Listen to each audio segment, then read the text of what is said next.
नमस्कार दोस्तों, स्वागत है आपका हमारे YouTube channel the horror diary पर, जहां आपको मिलेंगी ऐसी डरावनी कहानियां जो आपके दिल की धड़कन को बढ़ा देंगी। आज की कहानी एक वैन ड्राइवर की है जिनका नाम रवि है और उन्हें ड्राइविंग करते हुए लगभग 20 साल हो चुके हैं।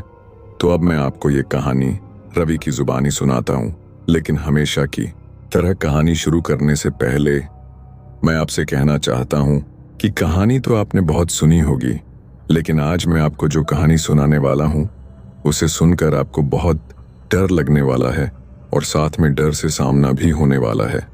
और अगर आप इस चैनल पर नए हैं तो चैनल को सब्सक्राइब जरूर कर लें ताकि आप द हॉरर डायरी का हिस्सा बन सकें और आने वाली वीडियो आप तक आसानी से पहुंच जाएं। तो ज्यादा समय न लेते हुए जल्दी से अपनी कहानी को शुरू करते हैं। दोस्तों, मेरा नाम रवि है।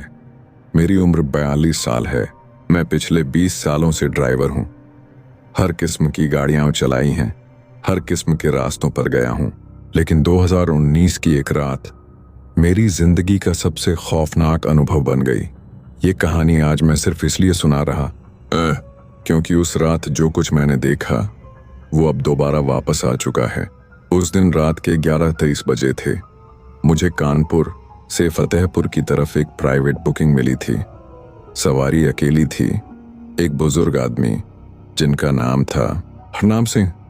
उन्होंने कहा, सीधा हाईवे पकड़ना, गांव रामपुर कठरी की ओर जाना है। मैंने जीपीएस सेट किया और हम निकल पड़े। करीब आधे घंटे बाद हम कानपुर के बाहरी इलाके में पहुंच गए। वहां सड़कों पर सन्नाटा था। तभी मैंने देखा सामने एक पुरानी ब्लैक वैन खड़ी थी। कोई नहीं था आसपास, लेकिन ऐसा लगा जैसे किसी की नजर हम पर टिकी हो। मैंने बुजुर्ग से पूछा, जानते हैं इस वैन को? वो चुप रहे, बस खिड़की से बाहर देखने लगे। थोड़ी देर बाद वो बोले, इस रास्ते पर ब्लैक वैन दिखे तो आंखें मत मिलाना बेटा, वो ले जाती है। मैंने हंसते हुए पूछा, कहाँ ले जाती है? उन्होंने कहा, जहां से कोई लौट कर नहीं आता। मैंने सोचा ये बस लोकल अफवाहें होंगी, लेकिन तब मुझे नहीं पता था कि अगली सुबह तक मेरी सोच बदलने वाली है। जीपीएस अजीब हरकत कर रहा था। सिग्नल ठीक था, लेकिन रास्ता बार बार बदल रहा था।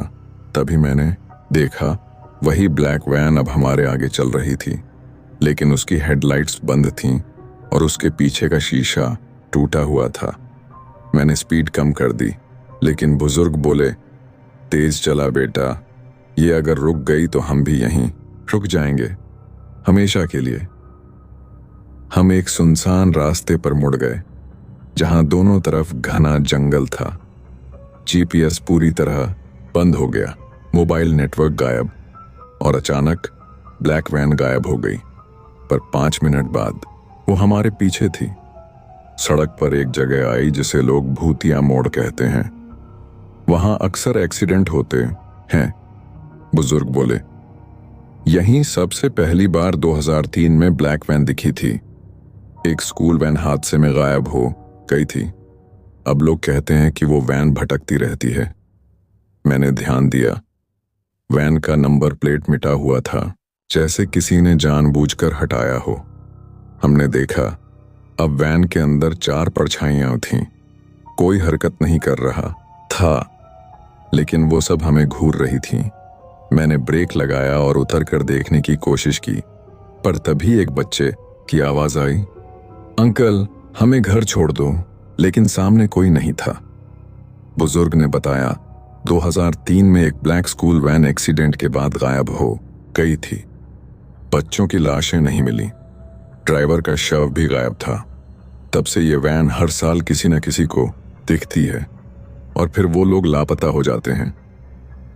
रात के 2 बजे के आसपास वैन ने हमारी गाड़ी को टक्कर मारी। हम गड्ढे में जा गिरे।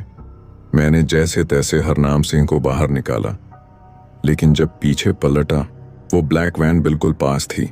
इस बार उसमें से कोई बाहर निकला, एक काला साया, लंबा और धुआंधार चेहरा जिसकी आंखें लाल थीं।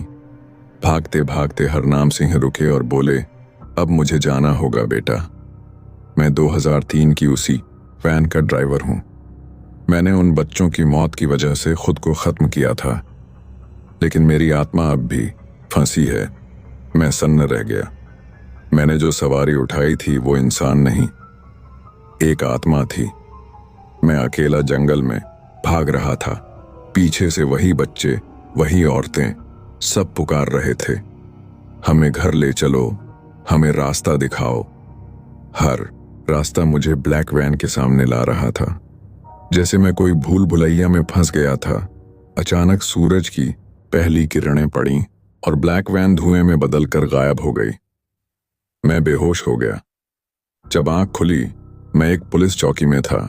गाड़ी पास के गड्ढे में टूटी पड़ी थी, लेकिन किसी हरनाम सिंह का कोई नामो निशान नहीं था।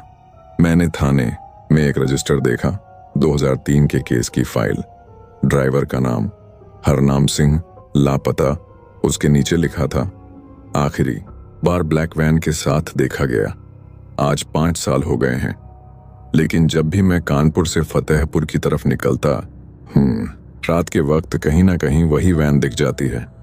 लोग अब भी कहते हैं ब्लैक वैन सिर्फ उन्हीं को दिखती है जो रास्ता छोड़ चुके हैं या जिन्हें रास्ता दिखाना बाकी है। और अगर आप कभी कानपुर हाईवे से निकलें और कोई बच्चा आपसे कहे अंकल हमें घर छोड़ दो, तो याद रखना ब्लैक वैन अब भी रास्ते में है, अगली सवारी तलाशती हुई। तो ये थी ब्लैक वैन, कानपुर की वापसी। एक ऐसी सच्चाई जो रात के अंधेरे में अब भी सड़कों पर भटक रही है। क्या आपने कभी किसी सुनसान सड़क पर किसी छाया को देखा है या किसी बच्चे की आवाज सुनी है जो वजूद में नहीं था? अगर हाँ, तो नीचे कमेंट में हमें जरूर बताएं, क्योंकि अगली कहानी शायद आपकी ही हो। द हॉरर डायरी में फिर मिलेंगे एक और भयानक किस्से के साथ। तब तक अकेले मत निकलना।